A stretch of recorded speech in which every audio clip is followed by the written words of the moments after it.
Good morning, magandang umaga po muli sa inyong lahat. Nandito po tayo ngayon sa chapter 5 ng Lucas, sa mga nagbabasa po sa inyo at patuloy na sumusuyod chapter by chapter. Ngayon nandito tayo sa aklat ng Lucas chapter 5. So bago po natin ito basahin at pakinggan kung ano ang mensahe sa atin ng Diyos sa araw na ito, tayo pong muli ay manalangin at idulog natin ang ating mga sarili sa Diyos upang lubos natin po itong maunawaan. So let's pray. Hallelujah, o dakilang aming Ama sa langit. Alam po namin, O Diyos, na nakatunghay ka sa amin. Alam niyo po ang aming ginagawa sa oras na ito at maraming salamat sa mensahe niyo pong itong ipapaabot sa amin patungkol sa kapangyarihan, kadakilaan at pag-ibig mo sa amin. Kaya kaming lahat ngayon mula sa Paco, Maynila, mga taga Nueva Ecija, mga taga Labo, Camarines Norte at Barangay Salvacion, lahat kami, Panginoon, maging dito sa amin, sa ibang bansa, O Diyos, ay dinudulog namin po sa iyo ang aming mga sarili.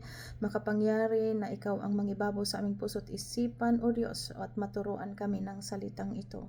Salamat po at pinasasalamatan namin ang mga patuloy niyong pag-alalay sa aming buhay, sa anumang kaparaanan, upang kami maging matagumpay at kung kami man, Ama, ay may pagkukulang sa isip, sa salita at sa gawa, kami po ay nagpapakumbaba sa iyo, kami po ay linisin mo, patawarin sa lahat ng ito dahil ang nais namin, Panginoon, ay masunod din ang kalooban mo. Kaya salamat po sa tulong mo at pag-ibig sa aming lahat.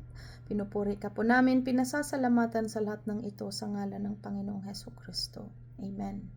So chapter 5, ang sabi po dito, ang pagkatawag ni Jesus sa unang apat na alagad. So kung makikita po natin, naunawa natin na merong 12 disciples, 12 sila.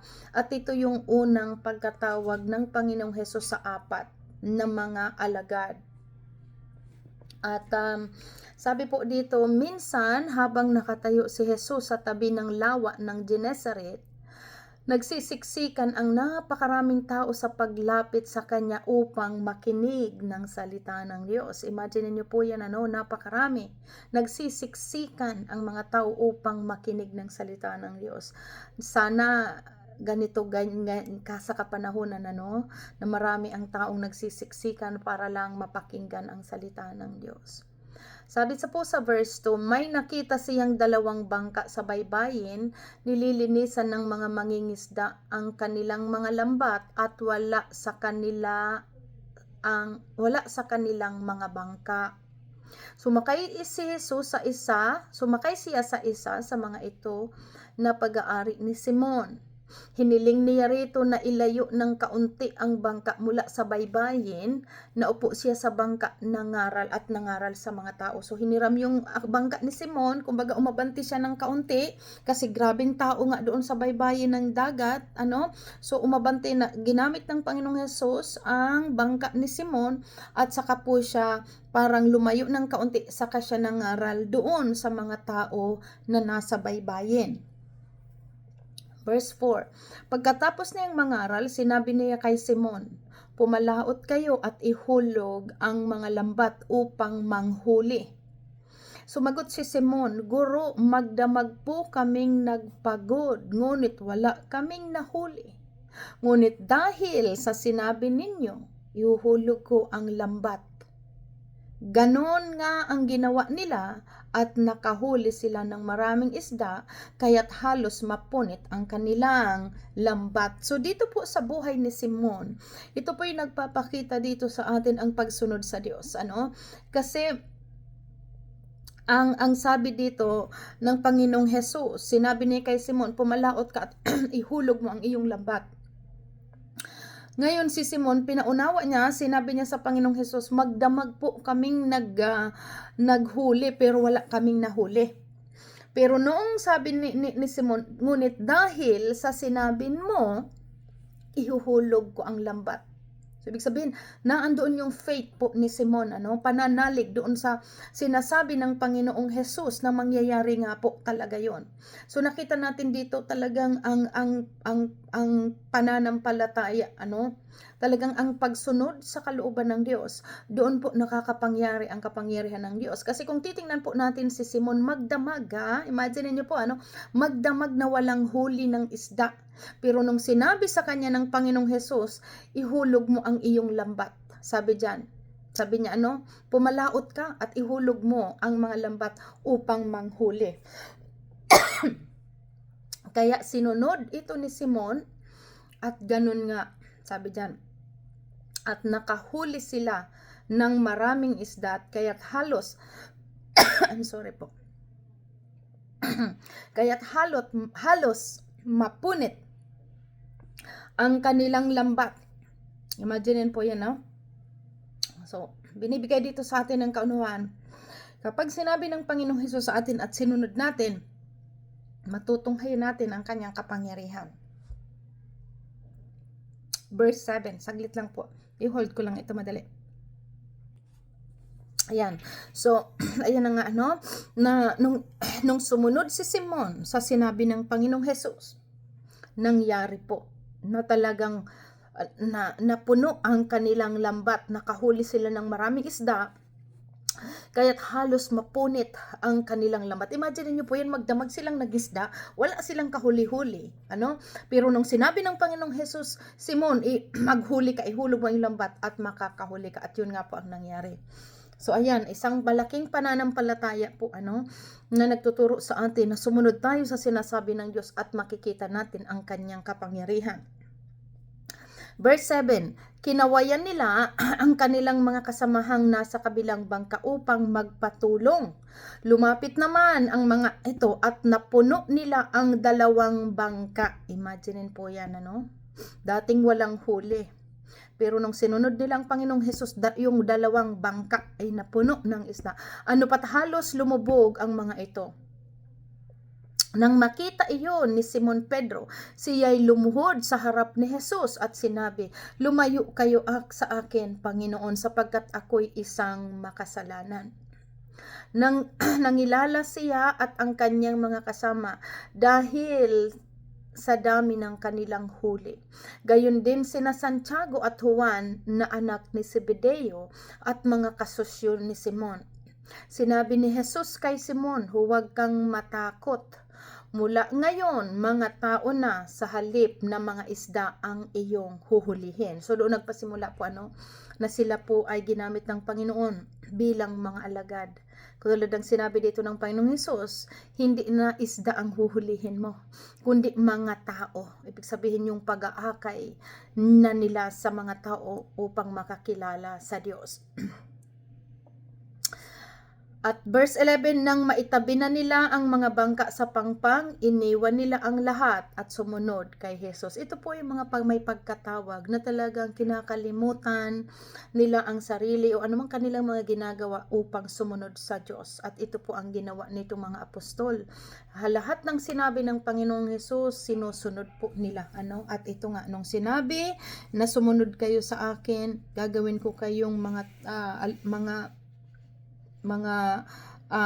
gagawin sila ng mga, kumbaga, ang huhulihin nila ay hindi na isda kundi tao. Sumunod po sila sa Panginoon ng walang atubili.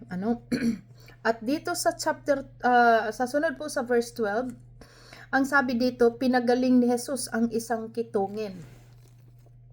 Kaya sabi dito, nang si Hesus ay nasa isang bayan, nakita siya ng isang lalaking kitungin.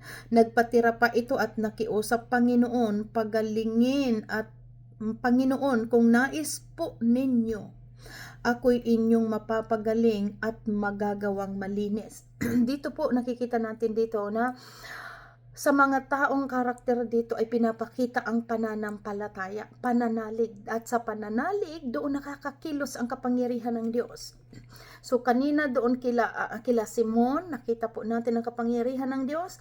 At dito na naman sa isang kitungin. Alam po natin ang meaning ng kitungin. Yung sakit na kitong, wala po yung lunas. At talagang nakakapandiri, yung sugat na hindi nahihilom, talagang nagnanaknak ang sugat. Kaya nga sabi diyan talagang, 'di ba, ina-isolate ang mga taong may kitong. At ito yung case nitong taong ito po ng lalaking ito, nagpatira pa po siya sa harapan ng Panginoon at ang sabi niya dito,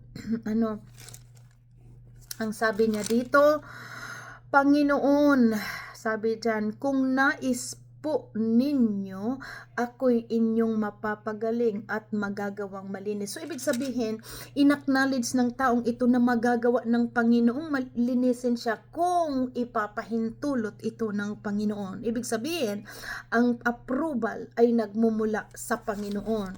Kaya sinabi dito sa verse 13, hinawakan siya ni Jesus at sinabi, nais ko gumaling ka at luminis. So nakita po natin yung yung sa sinabi ng Panginoon Jesus, ang Panginoon lang talaga po ang nag-a-approve ng lahat, Kaya nung sinabi ito ng Panginoon Jesus, ang nais ko gumaling ka at luminis, at nooy din nawala ang kanyang kitong. So malinaw po, that's all about faith. Faith, pananampalataya sa Diyos, nakakakilos ang kapangyarihan ng Diyos. Yung pagtitiwala natin sa Diyos ng buong buo, yun doon niya po pinapakita na talagang walang nabibigo sa taong taos pusong nagtitiwala sa Kanya. Verse 14.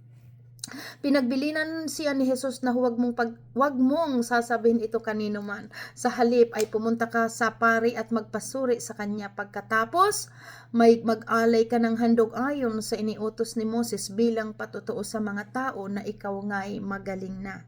So kita nyo po, maging yung mga doon noon ni Moses, continuous na pinapatupad ito ng Panginoon, mga iniutos, kumbaga. 15, ngunit lalo pang kumalat ang balita tungkol kay Jesus, kaya't dumaragsa ang napakaraming tao upang makinig sa kanya at magpagaling sa kanilang mga sakit. Ngunit si Jesus naman ay pumunta sa mga ilang na lugar upang manalangin. Ayan. Praise God. So 17, pinagaling ang isang paralitiko. Minsan habang si Jesus ay nagtuturo, may mga Pariseo at mga tagapagturo ng kautusan na nakaupo doon. Sila'y galing sa bawat bayan ng Galilea at Judea at sa Jerusalem. Taglay ni Jesus ang kapangyarihan ng Panginoon upang siya'y magpagaling ng mga may sakit. Dumating ang ilang lalaking may dalang isang paralitiko na nakaratay sa higaan. Sinikap nilang makapasok sa bahay upang mailagay ang may sakit sa harapan ni Jesus. Ngunit wala silang madaanan dahil sa dami ng tao. Kaya't umakyat sila sa bubungan, binakbak ito at ibinaba sa harapan ni Jesus, ang paralitikong nasa higaan. Kita niyo po ang faith nitong mga nagdalang ito sa Panginoong Jesus, nitong lalaking may sakit. Wala silang way out. Kung titingnan po, wala silang kaparaanan dahil nagsisiksikan ang mga tao, Wala silang madaanan dahil nga itong paralitikong ito, pasan-pasan nila. Kaya talagang wala silang, hindi sila makakuha ng daan para makalapit sa Panginoong Jesus. Pero dahil sa pananalig po, sa pananampalataya, naisip nilang bakbakin ang bubong nung bahay at doon inilusot yung may, sabi dito, sinikap nilang makapasok sa bahay upang mailagay ang may sakit sa harapan ni Jesus. Yan. So, sabi dyan, na nakaratay ito po, Kaya sabi diyan, ngunit wala silang madaanan dahil sa dami ng tao, kaya't umakyat sila sa bubungan, binakbak ito at ibinaba sa harapan ni Jesus ang paralitikong nasa higaan. Napakahanga po, nakakahanga ang kapananampalataya ng mga ito po, Hindi sila nag-give up. Talagang kahit anong nakita nilang mga hindrance, ibig sabihin mga hadlang sa kanila para makalapit sa Panginoon, pero talagang gumawa sila ng paraan na talagang dumaan sila sa bubungan. In that's faith, makikita uli natin ang pananampalataya. Verse 20, nang makita ni Jesus ang kanilang pananampalataya, sinabi niya sa paralitiko, kaibigan, pinapatawad na ang iyong mga kasalanan. Kasi po na-amaze ang Lord doon sa kaparaanan ng mga ito. Kaya dito natin po nakita, ang kinalulugdan talaga ng Diyos ay ang may pananampalataya. Kapag nakita ng Diyos na nandoon yung kabuuhan ng pagtitiwala at kumbaga yung pag-asa, yung faith, kinalulugdan ng Diyos. Napakalino po sa Hebreo 11, without faith, it's impossible to please God. Kaya habang ang tao nananalig, ibig sabihin kasi ng pananampalataya, nagtitiwala ka sa sa Diyos, nananalig ka sa Diyos, na magagawa ng Diyos sa iyo ang iyong inihiling, doon ang Diyos nalulugod. Kaya maging ito, dahil kinalugdan siya ng Diyos, maging sa kasalanan niya, pinatawad siya sa kanyang kasalanan. Dahil nalugod ang Diyos dito sa paralitikong ito, na hindi siya nag-give up na makalapit sa Panginoon. At sabi dito sa 21, pagkarinig nito'y nag-usap-usap ang mga tagapagturo ng kautusan at mga Parisiyo. Sino itong nagsasalita ng kalapastanganan sa Diyos? Hindi ba't Diyos lamang ang makakapagpatawad ng mga kasalanan? Kasi nga po itong mga tagapagturo ng kautusan, mga Parisiyo, hindi ito naniniwala ng Panginoong Hesus ay anak ng Diyos, dahil nakatingin sila sa literal na ang Panginoong Hesus ay ipinanganak ni Maria ng asawa nito si Jose. Hindi sila naniniwala ng si Maria ay nagbuntis sa pamamagitan ng Espiritu ng Diyos. Subalit dahil nakita nila kung saan ipinanganak ang Panginoong Hesus, pinanganak ito sa Bethlehem, nakita nila ito at si Mary at si Jose, ang kaniyang tumayong magulang po dito sa lupa. Kaya doon sila nakatingin. Kaya sabi dito, sino ka para ka magpatawad ng kasalanan? Di ba'y Diyos lamang ang makakapagpatawad ng kasalanan? Ayan, sabi dito, sa verse 22, palibhasa alam ni Jesus ang kanilang pag-uusap-usap. Sinabi niya sa kanila, bakit kayo nag-iisip ng ganyan? Alin ba ang mas madaling sabihin, pinapatawad na ang iyong mga kasalanan, o tumayo ka at lumakad? Ngunit upang malaman ninyo na ang anak ng tao ay may kapangyarihang magpatawad ng mga kasalanan dito sa lupa, sinabi niya sa paralitiko, tumayo ka, buhatin mo ang iyong higaan, umuwi ka na. At agad namang tumayo ang lalaki sa harap ng lahat. Binuhat niya ang kanyang higaan at umuwing nagpupuri sa Diyos. Nangilalas ang mga naroon at nagpuri sila sa Diyos. Sa kapagkamangha ay sinabi nila, nakakita tayo ngayon ng mga kahanga-hangang bagay. Kasi pinakita ng Diyos, na siya ay may karapatang magpatawad at magpagaling ng may sakit. Kaya both pinakita niya ito, okay? Gusto niyong makita na siya ay nagpapagaling, pinagaling niya rin po itong, hindi lamang siya nagpapatawad ng kasalanan, kundi siya rin ay nagpapagaling. Kaya pinakita niya ito pong bagay na ito doon sa mga nagdududa sa kanya ng mga Parisiyo. Verse 27, pagkatawag kay Levi. Pagkatapos na ito, lumabas si Jesus at nakita niya si Levi, isang maniningil ng buwis na nakaupo sa tanggapan ng buwis. Sinabi niya kay Jesus, sinabi sa kanya ni Jesus, sumunod ka sa akin. Tumayo nga si Levi, iniwan ang lahat ng sumusunod at sumunod kay Jesus. Si Levi po, kung titingnan natin ang mga maniningil ng buwis, ay makasalanan, di ba? Pero itong si Levi, nung sinabi sa kanya ng Panginoong Hesus, tumayo ka at iwanan mo ang lahat at sumunod ka sa akin, sumunod po ito si Levi. Si Jesus ay hinandugan ni Levi ng isang malaking handaan sa kanyang bahay. Kasalo niya roon ang maraming maniningil ng buwis at iba pang mga tao. Kaya't nagbulong-bulungan ang mga Parisiyo at ang mga kasamahan nilang tagapagturo ng kautusan. Sinabi nila sa mga alagad ni Jesus, bakit kayo kumakain at umiinom na kasalo ng mga maniningil ng buwis at mga makasalanan? Sinagot sila ni Jesus, hindi nangangailangan ng manggagamot ang walang sakit, kundi ang may sakit. Hindi ako naparito upang tawagin ang matuwid, kundi ang mga makasalanan upang sila'y magsisi. Kaya nga po ito si Levi, kung titingnan natin, siya po ay maniningil ng buwis, malinaw, isang makasalanan. Pero nung tinawag siya ng Panginoong Hesus, hindi siya nag-atubili. Sabi dito ng Panginoong Hesus, iwanan mo ang lahat at sumunod ka sa akin.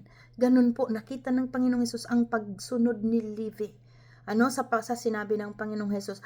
At dito nagtaka ang mga tagapagturo ng kautusan kasi alam nila na si Levi ay isang makasalanan. Ngayon, ang pinagtaka nila bakit ang Panginoong Hesus nakikisalong kumain sa makasalanan. Which is pinaunawa dito ng Panginoong Hesus, hindi siya, sabi diyan, hindi nangangailangan na manggagamot ang walang sakit. Di ba? At sabi dito, hindi ako naparito upang tawagin ang mga matuwid, kundi ang mga makasalanan.